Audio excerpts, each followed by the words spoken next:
বেশি মুখ হয়েছে তোমার না? তর্ক করো বেশি না?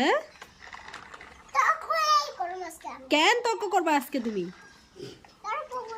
কেন তর্ক করবা? তর্ক করতে লাগে নাকি বাচ্চা মানুষ?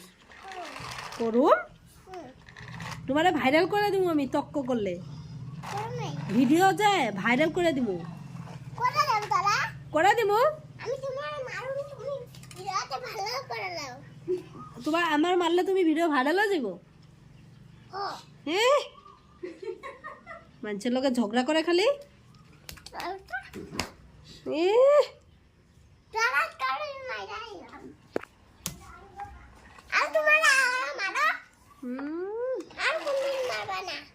ঠিক আছে, মারুন না, তুমিও দুষ্টামি করবা না।